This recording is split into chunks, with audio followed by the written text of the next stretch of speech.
Hi, everybody. Good evening, and welcome to another edition of Veganish with Dr. Monique. I am your host, Dr. Monique. I am your board certified family physician who you know as a physician in the kitchen.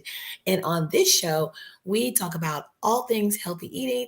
I share with you my challenges and successes going toward a more plant-based diet and bring you along in the process, all while keeping it light and fun. And so I've got my trusty co-host, Mr. Ellis. How are you today?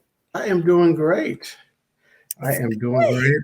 I need this. This is kind of how fortified. This is a show that fortifies me each week when I start to slip back into old bad habits. I'm like, oh no, no, no.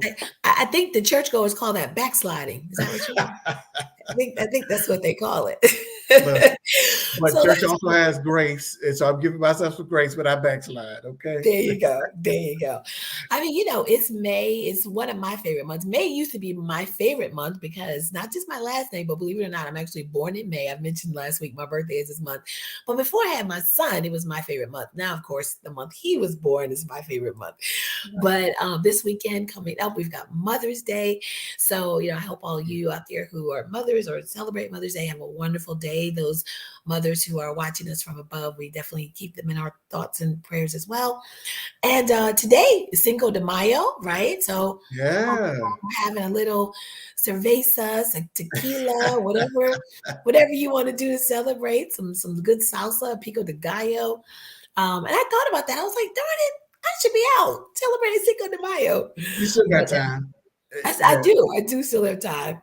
So we've got folks already coming in and joining us. And then yesterday for the Star Wars folks, it was May 4th or May the 4th be with you, right? Yes, Right. yes, yes, So I yes. told my son that and he was like, Mom, I'm not in Star Wars. And neither am I, but I still think it's kind of cute and corny. But anyway. So You all know right, what? let's see. It's just a whole generation of kids that's just not into Star Wars because my son was like he's not doing that either, and it's I'm like not into it either. I'll be honest with you. I'm not into. It's too much. But that's kind of a cultural thing. I grew up when those were all really big, so of course I know what it is. But I never really watched one from beginning to end. But we're going to go ahead and start recognizing or welcoming our guests. You know what time it is on this show. We call this Rep Your City, Rep Your Zip Code. I already see New York is in the house. I got to stand up for New York. I love it. My hometown, the boogie down Bronx. And as I've said before, I mean, I have family still in New York, family in Alabama, went to med school in Philadelphia, went to UNC Chapel Hill, lived in Memphis for a little bit. So I need all those folks to let me know where you are watching from. Rep your city, your zip code, your state, your country, wherever you are joining us from. And let us know you're watching. And be sure to go ahead and tag someone because sharing is caring. And we always want this message, this information to get out to as many people as we can. So tap somebody on their shoulder, say, come on in this house of fellowship. And if you're watching us on the replay, be sure to drop hashtag replay. So Agnes, thank you so much for watching from New York. What borough? You got to tell us what borough. Is that Manhattan or is that one of the other boroughs? Let us know. boogie So down, we've BX. that BX, that's right.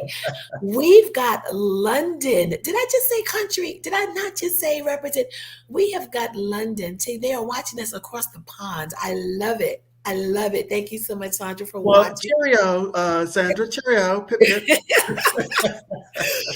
And we've got Chicago, Queens. Okay, South Ozone Park. I love it. Oh, you know what? Before we get into what we're talking about today, I've got to tell you guys about the week I've had. It was just so Saturday. I went to here in Charlotte, they do a derby. It's not the Kentucky Derby, but there's like a steeplechase version here in Charlotte. And it was my first time going. It was so much fun. It was really like I embraced my inner Southern belle. Had on the poofy dress and the big hat. Drank some bourbon. I really had a good time. And it was really crazy because there were about maybe 4 or 5 races that they ran, and 3 of the jockeys got thrown off. Like we kept seeing these horses come by with no rider.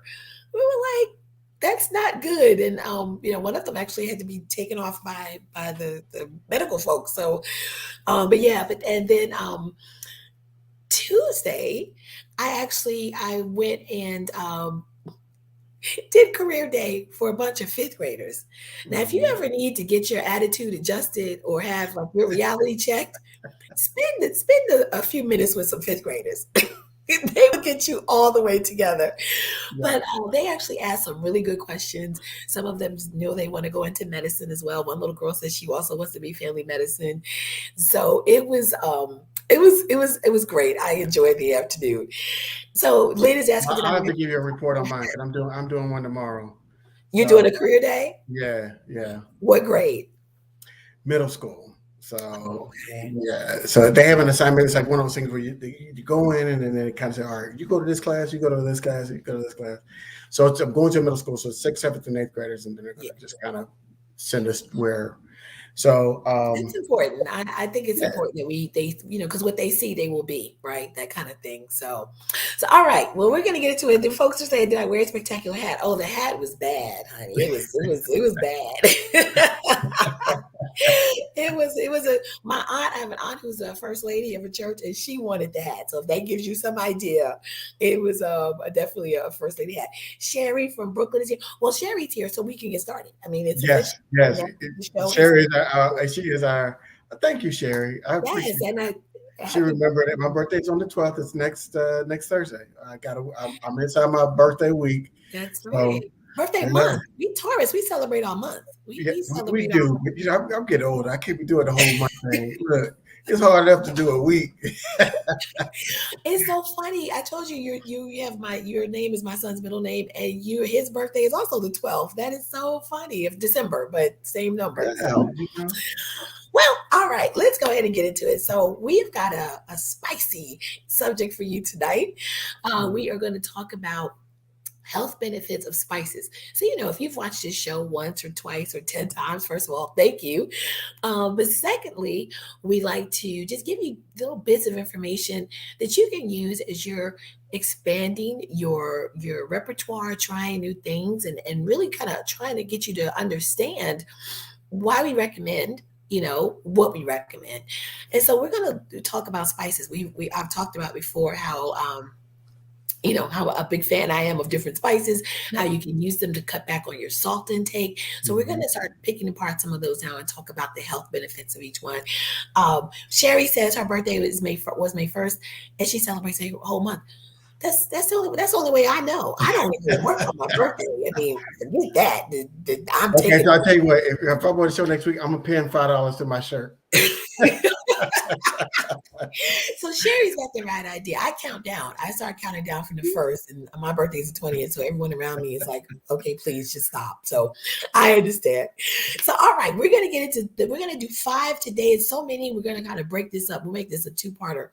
So I'm gonna start with one that, technically it's more of a vegetable, but we definitely lump it with the spices because we tend to use it in its ground form or dried form, and that's garlic.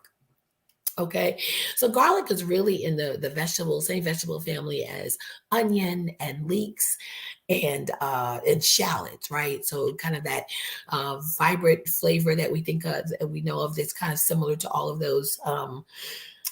um, all of those vegetables. So but what about garlic? Other than keeping vampires away, right? What are the health benefits of garlics? Well, first of all, and a lot of these, you're going to hear some of this is repetition, but it helps boost the immune system. Okay, and so Mhm. your immune system, its job is, think about your immune system as your alarm.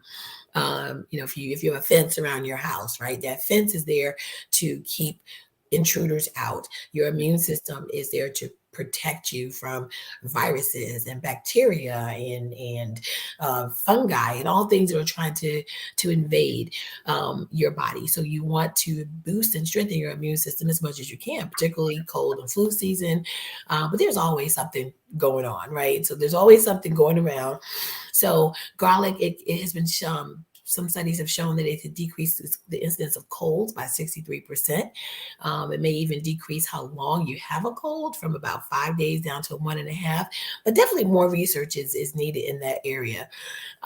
For your heart, it's good for garlic is good for your heart. So you lovers out there, you think, oh, garlic breath, but think about your heart, right? Because that's really going to be it's beneficial. It lowers your cholesterol, your triglycerides, your blood pressure, all of Mm-hmm. those things that we know increase stroke and heart attack risk. And then they did a big study where a meta-analysis, which is where they take studies, kind of lump them together and look to see what it found. And they showed that people who had the highest garlic consumption actually had a decrease of 41% lower chance of having colon cancer. So you've got heart benefits as well as the GI tract. It's because they saw that they had a decrease in their cancer risk. It also has antibacterial and viral effects. And it's interesting because when you crush or chop it, that actually starts to release those health benefits, so that the process of preparing it is benefit. It helps it to be beneficial. And this is something I read that I thought was very interesting. I don't know that I'll ever do this because I don't know that I will remember, but they say if you wait 5 minutes before you add acid, so like if you're cooking and you're using it with lemon juice, say for example, you want to wait 5 minutes and then wait 10 minutes before you cook with it, which is, kind of interesting, but keep that in mind. But what is the one thing that people don't like about cooking with garlic? What's the if put in the chat, kind of what is the drawback, or it doesn't bother me, but some people don't like this one thing that garlic does. So we see garlic on everything. I love it. A couple of people are saying that. Eat a clove of garlic at the onset of cold. That's this study was saying that. And then drinking garlic water. Oh, that's I've not seen that, but hey, I started cheating, right? So I don't consider this cheating. I consider this help expedite the process, right? Because I was getting like the little jars, or they've already got it chopped or crushed or whatever.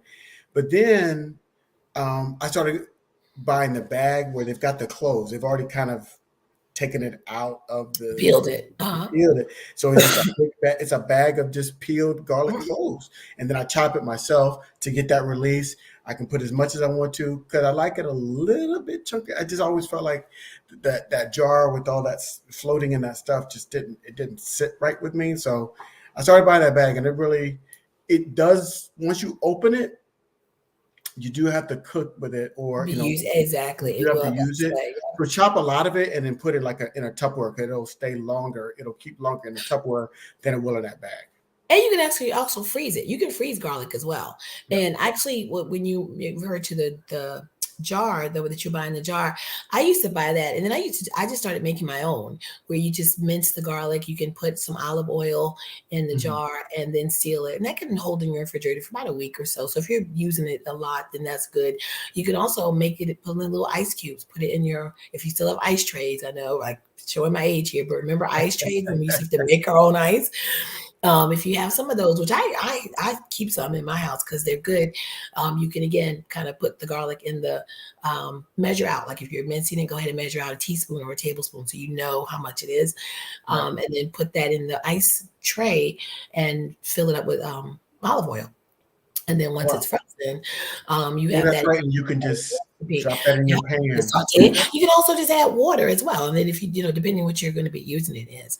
But the thing that I'm getting at as far as the smell, you didn't have garlic smell on your fingers for a while, and so again, it doesn't bother me, so I don't do anything. But if you want some tips, you can wash your hands with lemon and water.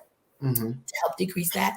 You can also put some baking soda, rub that, make a paste, basically rub that on your palms, or rub your hands with a stainless steel spoon and then wash your hands. So those are all tips and tricks on how to decrease that smell of garlic, but I love it. I mean, it goes in pretty much any dish. It goes in practically everything I cook. Everything but breakfast, and it depends on what I'm making for breakfast because it may go in that too. But pretty much any other dish, I can't get enough garlic. Yeah, some people don't like the odor, and I love how she spelled odor. You can tell she's in London because she That's put an London. U. She put the That's U in it. London. She added an extra that U in there. She buys those roasted garlic oil, baked is good. Yes, and you can do like when you roast your own garlic, you know just you don't even have to peel it. You just wrap it in some foil, drizzle it with the olive oil, roast it on some high heat, and then you can make some delicious garlic butter. Once it's done, that'll to peel will just come right off. You cut it in half and squeeze it out, and you can make your own garlic butter and other things. So lots of things to do with garlic. Next, we're going But to talk garlic is about. good. Garlic is good. We know it. That's it. Garlic is Oh, good. garlic is all of these are good. All of Yeah. these that we're going to Yeah. talk about is good. So next is going to be is ginger, and so ginger is one of those that you have to respect ginger. Ginger, can be. I think even when you kind of overdo it, it can have a very strong taste as far as being off-putting. But when you use the right amounts, it's delicious. And again, Delicious. that it can be used in anything from breakfast to dessert, right? I mean, I just finished off some ginger snaps. Like, oh my God, those things were so good. But ginger has been found to be good for migraine headaches, and just a tiny amount, about an eighth of a teaspoon. They did a study versus Imitrex, which is a well-known migraine medicine, has been around forever. Actually performed pretty well up against that, as it did versus for nausea versus Dramamine. Dramamine is a Mhm. over-the-counter seasickness, motion sickness medicine, and ginger actually beat that out as far as decreasing symptoms. So you can use it for nausea associated with pregnancy or chemo or Mhm. radiation, motion sickness, things like that, or after surgery. Sometimes people are nauseous after surgery. Then the anesthetic makes them nauseous. So that's good for that as well. So yes, Sean is saying she uses it exactly, and so they've done small trials with it where it's showing that it has a benefit for arthritis and migraine, as I've mentioned. Some people use it for respiratory infections as well. At the beginning of a cold, you can use some ginger to help because again, it has um, anti-inflammatory, antiviral, antifungal, all of those effects. So it covers a lot of things. You want to be sure when you're choosing garlic. And I love the way, not garlic, ginger. I love the way ginger looks, ginger and turmeric both. Or, when you buy them Their from roots. oh, but they look like fingers. They look like Yeah. hands. And so, and that makes it kind of easy because break off a knob and that, you use about an inch of it or so forth. Yeah. You definitely want to store it. Well, first of all, you want it to be light brown in color. The skin should be nice and smooth. You don't want wrinkly garlic ginger. You don't Mhm. want wrinkly ginger. You want it to be nice and smooth. And then you would store them like you would your onions in a cool, dark place. But you can also throw it in the freezer. And what I do is I'll wash it, throw it in the freezer, and then I'll get my mincer. I'll get my microplane, and then I just shred it or mince it, and you can just add that to a stir fry, so it changes the texture, and I find that it's not as overbearing, and you can really just add it very quickly without having to even peel it. I just microplane it or mince it with the skin on and go from there. Again, I'm gonna give y'all some alternative because she's all the way to the fresh. She breaking off roots, fingers, and all that stuff. There in the produce section, there's like you can get like a little tube and it's ginger and a paste, right? And they've got two types. They've got a very very thin type, and then they've got kind of a little chunkier. And the same thing with garlic. And so if you want to expedite, this is kind of an alternative. The fresh is better because you've got more options and it keeps a little bit longer. But if you need something quick, and it even tells you on the tube how to measure it properly to meet whatever if it's calling for fresh ginger or something like that, you could use it that way, and it has a similar effect, and it makes it a lot easier. So if you don't have that kind of time, don't say, oh, I can't use ginger because I don't have the time. They make it easy for you. So Oh, please, and don't forget. I mean, this also we're also talking about ginger powder as well. I mean, you can buy yes, dried ginger. All of these come in, dried as well. With fresh, it's just it just is a different taste to it. But because sometimes too with those ones in the bottles, you do have a little bit of a preservative, so yeah, you want to just be mindful of that. But no, definitely, this is I may be talking about fresh, but please know I'm also including oh yeah. dried as this as well. All right, so let's see what we've Ginger got. goes hard, and just I want y'all to keep in the back of your mind all of these spices that we're saying. What type of foods, what type of kind of family of foods that you're finding this in, and then think about how that population of people that eat these foods primarily are doing in terms of health wise and weight wise and things of that nature. So you're saying like we've got garlic and ginger are in a lot of Asian foods. They use a lot of these spices, and they eat a lot of fish in their culture. So they could be, so there is some kind of correlation between healthiness and the type of foods. Yeah, I mean, but garlic, I mean, my goodness, what culture doesn't use garlic Oh and yeah, ginger everybody. as well? I mean, these are all they all and you can look and see where they ginger was first and I don't know it's off the top of my head, but like, it may have been what's the word? Indigenous Indigenous. Oh yeah. to a particular region or a country or a continent. But with travel, international travel, I mean, we all are using Yeah. these spices in different ways. But yes, Indian food, Asian food, African food. I mean, Caribbean and Africa. Yeah, Shauna. exactly, Give her a exactly. shout out. She puts the ginger in her curry. Oh my goodness. Yes, Shauna, Caribbean, African use a lot of garlic and ginger. Exactly. So I mean it's no one has exclusive rights to these spices, which makes them so universal. So next we're gonna talk about cinnamon Woo. because cinnamon, who doesn't love, like, oh my goodness, when I think about cinnamon, sweet potato pie, I think about cinnamon, right? Yes. So it's again, it's one of those ones that can be used in a variety of ways. It's got definitely some health benefits. It's shown to decrease how fast your stomach empties after a meal, which can help prevent that spike in your blood sugar after a meal. Some small, tiny decrease in your hemoglobin A1C. So if you're diabetic, it may lower your A1C by about 1%. Not a whole lot, but hey, every little bit may help. Keep It taking your meds. That's what she's saying. She's not saying it out loud. Keep taking your meds. But this will help. Definitely, yes. Because we're gonna circle back to that in just 1 second. It too has antifungal and antibacterial properties, and combined with ginger, it can be useful for upper respiratory infections as well, kind of at the onset when you feel that coming on. But I do want to say a word about all cinnamon is not created equally, and I found this interesting. When I research this stuff, you guys, I learned stuff too. So, um, people think, oh, I can, eat cinnamon and it'll lower my blood sugar. But there's actually there's different types of cinnamon. There's two different types of cinnamon. One is cassia and one is ceylon, Ceylon.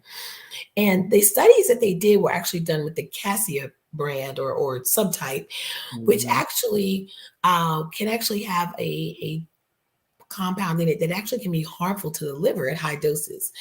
And so when they saw that, though, that it was lowering the blood sugar, they just kind of assumed that it also worked for the Ceylon, the other type.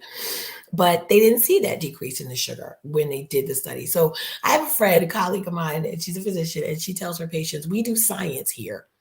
And so what that means is we are, evidence-based. And one of my recommendations to you are evidence-based. And so, which means we're doing studies to see, does this really work? Does this work the way we think it does? Is it harmful? Is there a benefit versus just, oh, well, that's the way we've always done it. So when they've done the studies comparing the different types of cinnamon, they realized, well, maybe that benefit really wasn't there.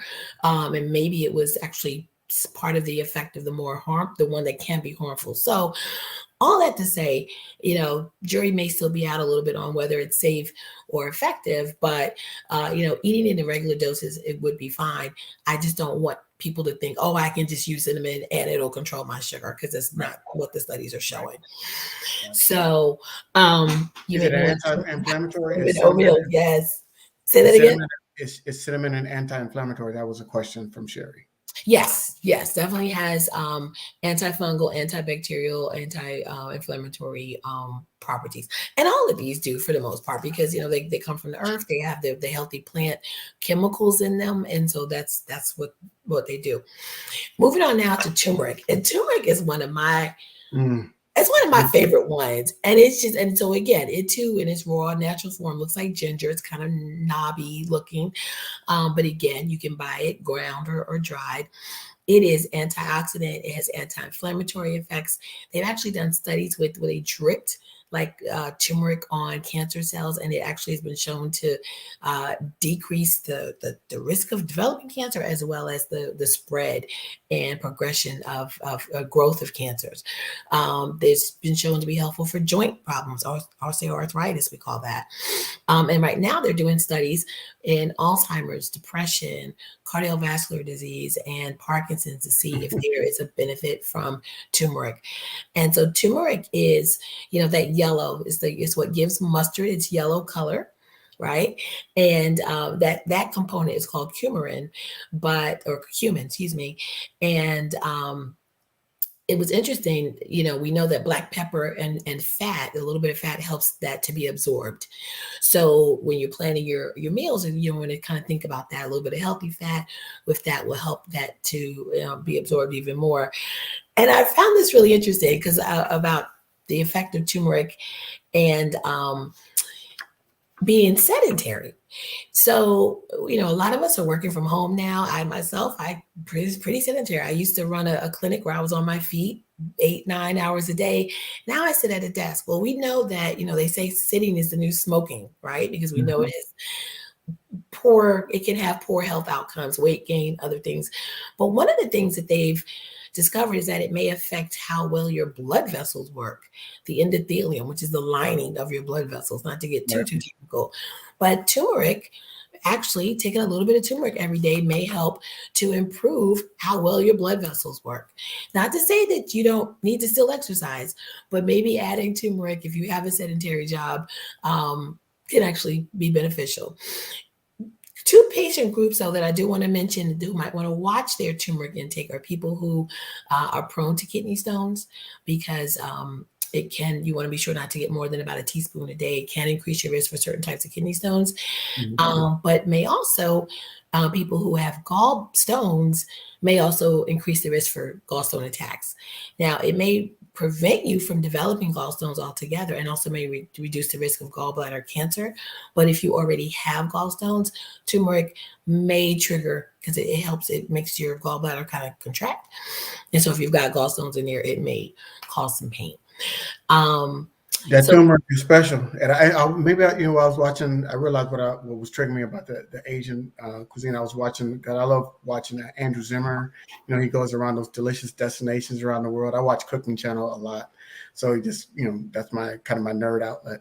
And so he was in like Thailand, and it was like everything that they were putting in the pan, and he was going to all these different places, and all of the dishes start with, oh, we start with some garlic and some ginger and some turmeric, and they were like scooping like big things of turmeric, and they were shaking it in that. And I was like, and then he did another show in India, and they're like, yeah, it starts with some turmeric, and I was like, turmeric again. turmeric, yeah, turmeric is pretty good for you. Yeah. So there's a couple of questions I want to get to. So Megan says she uses coconut oil and black pepper and turmeric. So that's the fat and the pepper that she's talking about for the Yeah. absorption. Lynn says she uses a tablespoon. I mean, I again, if you are at risk for gallstones or kidney stones, that might be too much. If you're putting a tablespoon in, depending on what you're making and you're eating that over time, you're probably fine. But they're for people who are at risk for those things, they recommend no more than a teaspoon per day. And then lastly, because we're coming up on our time, I just want to mention rosemary. And rosemary, when I think about rosemary, I think about rosemary with Thanksgiving and Christmas because it's part of that poultry seasoning. It just makes me think of my mom's turkey dressing. But it's got the rosemary, and you may not think of this, but rosemary has antioxidant effects. It actually decreases when you inhale it, it decreases your cortisol level. Cortisol is a stress hormone. Mhm. So you want those levels to be lower. It's thought to help improve your memory. And then this was, I thought was very interesting. Shauna said we're mentioning all her favorites. That's right. I mean, so that means you have a well-stocked spice cabinet. I love it. So when you use it as a marinade or add it to meats that are being grilled, I know the show is veganish, but I do know people, Mhm. do grill their meat. You actually decrease these harmful chemicals that can be released when meat is cooked, which are then the cancer causing elements that we say why you want to limit grilling, certain types of meat. So when you cook meat at high heat, these certain chemicals called heterocyclic amines are released. And so rosemary is found to be protective of that if you add that to that. So I thought that was really interesting. Those chemicals, those HCAs for short, are associated with increased risk of breast and colon and prostate, esophagus, stomach cancers. So rosemary can have a protective effect there. So we've talked about a lot tonight. We're gonna do some more. Auntie Rosemary, she goes hard. Like I keep it fresh in my house, like fresh and dried. I love Yes. rosemary. I put it You on. want to be sure when you buy it that it should look green. It should be, it should snap. It shouldn't be Mhm. like wimpy or that's not fresh rosemary. No. But also too, if you buy it, you can also I use it fresh and dried, and I'll sometimes put it in the spice grinder if I want to kind of liven it up a little bit. The other thing I want to mention too that I'm learning in culinary school, all of these spices in the dried form, if you want or seeds, and if you have like the whole seeds of some of these, blooming. There's a cooking technique called blooming, where you add a little bit of oil to a skillet on high heat, medium to high heat, and you basically cook the spices and it gives such a level of flavor. So if you think it's already good Mhm. and then you cook it a little bit, just for a few minutes, it really brings it out. The other thing too with your dried spices, you really want to make sure you don't have them on your shelf too long. Probably about a year or so. I'll be honest with you, Mm-mm. mine are a lot older than that, Mm-mm. but I use my nose. If I We all open it black people, and so smell we, it, we keep that I spice. mean, it's because I buy the big ones. So if I open it and it still smells like the spice, then I'll keep it. If there's no fragrance to it, if it's not there's no aroma, then it's Yeah. probably past its prime. But yeah, so say we see drink rosemary tea for cramps. Oh, okay, I hadn't heard of that. That's a good, but that makes sense again with its If you're anti-inflammatory. still eating meat, because I just did this recently, so I got some strip steak because it's a little bit leaner than ribeyes because ribeyes have more fat. So you get a small piece of New York strip, and then instead of just salt and pepper like they always do on those shows, I do a little bit of salt. I do some fresh cracked pepper, cinnamon, sprinkle some cinnamon on there, and then I take roast garlic, low cayenne, because we could talk about probably going to talk about cayenne on part two. So just some cayenne, and then take fresh sprig of rosemary, put that right on the top, and then vacuum seal it. It helps you get your meat seasoned faster, so you don't have to wait for so long for it to get seasoned all the way through. Vacuum seal it, and then you can go ahead and light your grill, start a grill, or if you're going to marinate or whatever, and get that nice rosemary. Then you take the rosemary, put it in the pan with a little red wine and some garlic, and you simmer that down, and now you have a nice glaze to put on top of your steak. It's delicious. Sorry. So I'm gonna let him have that because he's talking. But what he did say that I like is what I mentioned just a few minutes ago about the protective effect of rosemary if you are cooking your meat at high temperatures. So there's that. So you get the flavor, but it's also found to be protective as well. Yep. So that's our time. I told We you got time. We got a question to asking about time. I love time too. Oh, rosemary. You can't talk about rosemary. So that's the cliffhanger, right? I ended with rosemary because I got to have you come back to you and get thyme and some other ones. Yeah, Yep. rosemary and thyme are definitely a match made in culinary heaven. And so we Yes. will definitely be talking about that and some others. There's going to be a little bit of a cliffhanger because I won't be with you next week, but we will pick it up after that. And, leave on our page if you've got some that you definitely want to hear about, let me know.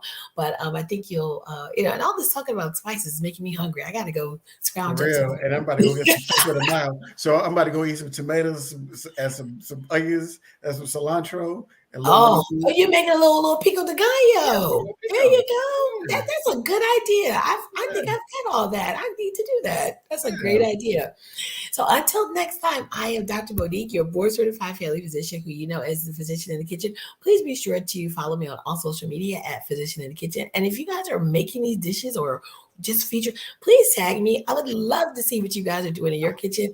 I post stuff on there about what I share my homework from culinary school. Just last week. Oh, I have to tell you guys this before we go.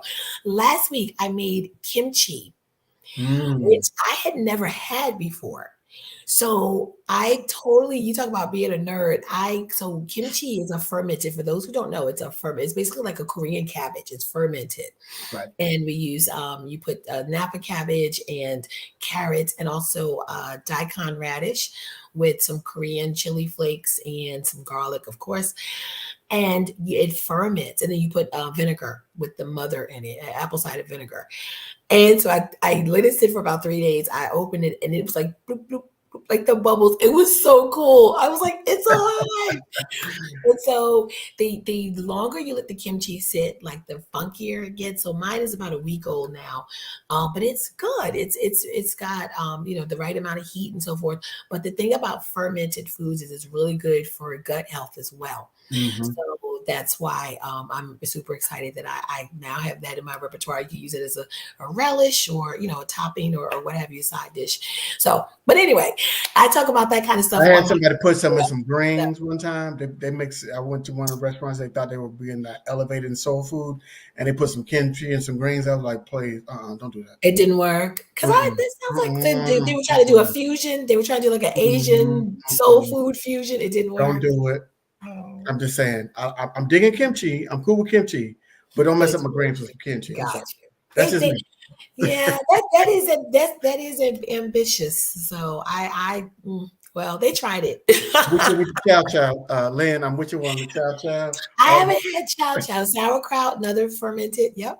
mm-hmm. So, all right, everybody. Until for 2 weeks, we'll see you next time. Thank Take you. Bye care. bye.